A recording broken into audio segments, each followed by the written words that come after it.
Gereja dipanggil menjadi rumah, rumah bagi yang lelah, rumah bagi yang terluka, rumah bagi yang tersingkir. Di sana, mimbar berdiri sebagai simbol kebenaran, sebuah tempat di mana firman disampaikan bukan untuk menghakimi, melainkan untuk menghidupkan. Namun, di balik kesakralan itu ada satu hal yang jarang dibicarakan. Kekuasaan yang awalnya diberikan untuk melayani, kekuasaan yang seharusnya menguatkan, kekuasaan yang dimaksud untuk membimbing.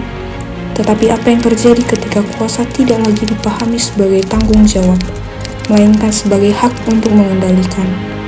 Apa yang terjadi ketika mimbar tidak lagi menjadi ruang kasih, melainkan alat untuk membungkam? Ketika pertanyaan dianggap pemberontakan dan kritik dilihat sebagai ancaman. Kuasa bisa membangun, namun kuasa juga bisa melukai. Dan seringkali, luka yang paling dalam bukan berasal dari dunia luar, melainkan dari tempat yang seharusnya paling aman. Dengan ini, kita akan melihat sebuah refleksi tentang kepemimpinan, tentang pelayanan, tentang mimbar, dan tentang kuasa.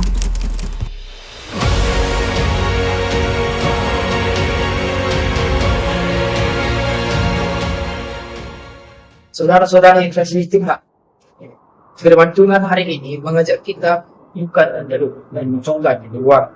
Kita berani mengkritik, tetapi mengagari kehidupan. Yesus pernah berkata dalam Matius 7 ayat 3-5, karena kritik yang lahir dari hati yang tidak dibenahi hanya akan melukai, bukan menyembuhkan. Ada kita berpikir, ada juga jemaat dan sedang berkritik.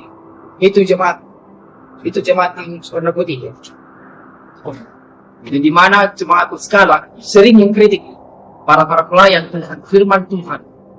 Ketika mimbar menjadi alat untuk menyerang, pelayanan mulai kehilangan maknanya. Tadi pas khotbah itu pendeta sindir kamu ya? Yang pas khotbah itu? Kayaknya iya deh, padahal aku cuma kritik soal laporan keuangan loh.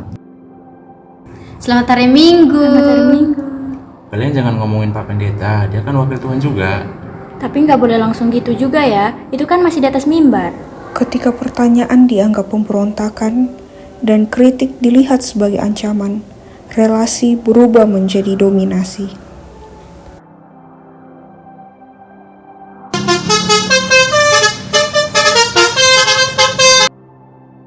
Kita nggak pernah dikunjungi pendeta ya, Bu?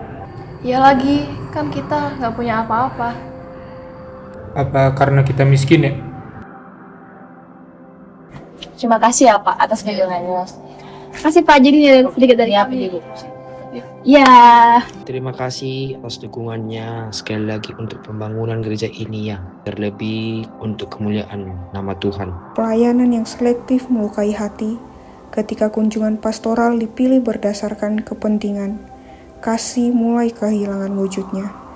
Pelayanan yang seharusnya bersikap terbuka dalam menerima masukan serta kritik yang membangun demi kebaikan bersama untuk kemuliaan nama Tuhan. Namun, apa jadinya jika pelayanan itu bersifat tertutup dan anti kritik? Jadi gini Pak Pendeta, di sini tuh saya bukan cuma mau kritik pribadi, tapi saya meminta tentang transparansi keuangan biar jemaat-jemaat semua ini tahu tentang pertanggungjawaban dari bapak-bapak sebagai pengurus gereja. Menurut saya itu tidak perlu. Saya menolak atas transparansi keuangan dalam gereja. Tapi begini Bapak, kita sebagai tubuh Kristus seharusnya kita saling mendengarkan dan saling memahami satu sama lain. Betul yang dikatakan oleh Olive, di mana kita membutuhkan transparansi untuk supaya kita tahu kemana pengeluaran dan dana gereja kita, Bapak. Cukup. Jangan menciptakan perpecahan di sini. Ketika suara ditinggikan, seringkali yang hilang bukan hanya ketenangan, tetapi juga pengertian. Rapat yang seharusnya menjadi ruang kebersamaan berubah menjadi arena pertahanan diri. Setiap pihak merasa benar, setiap kata terasa seperti serangan. Namun gereja bukanlah panggung untuk memenangkan argumen. Gereja adalah tubuh dan tubuh tidak bisa bertumbuh jika satu bagian membungkam bagian yang lain. Ruang dialog bukan tanda kelemahan, ia bukan ancaman bagi wibawa. Justru di sanalah kedewasaan diuji, di sanalah kerendahan hati menemukan bentuknya. Dialog adalah keberanian untuk mendengar, bukan hanya didengar. Keberanian untuk mengakui bahwa kepemimpinan bukan tentang siapa yang paling berkuasa, tetapi siapa yang paling bersedia melayani. Mungkin perbedaan tidak selalu berakhir dengan kesepakatan, namun tanpa dialog, perbedaan pasti berakhir dengan jarak. Para jemaat yang dikasih Tuhan, setelah saya merasakan ruang dialog, ini saya menyadari bahwa ada hal yang perlu kita perbaiki. Gereja bukan milik satu orang saja, tetapi gereja adalah tubuh Kristus. Saya mohon maaf jika ada jemaat yang dalam hatinya ada yang terluka maupun ada yang tidak berkenan dalam hatinya. Saya mohon maaf.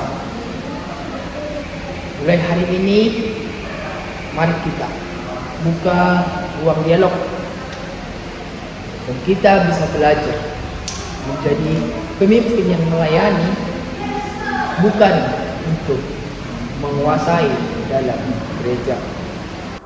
Power abuse bukan hanya tentang kekerasan. Ia bisa hadir dalam kata-kata, dalam sikap, dalam struktur yang membungkam. Namun, gereja dipanggil menjadi terang dunia, bukan bayangan ketakutan. Gereja adalah rumah. Sudah seharusnya rumah adalah ruang yang nyaman dan aman. Gereja bukan tempat untuk saling menguasai, melainkan tempat untuk saling melayani. Kuasa yang tidak dibungkus kasih akan melukai, namun kuasa yang dipimpin kerendahan hati akan memulihkan. Mimbar bukan simbol kekuatan, tetapi panggilan untuk melayani.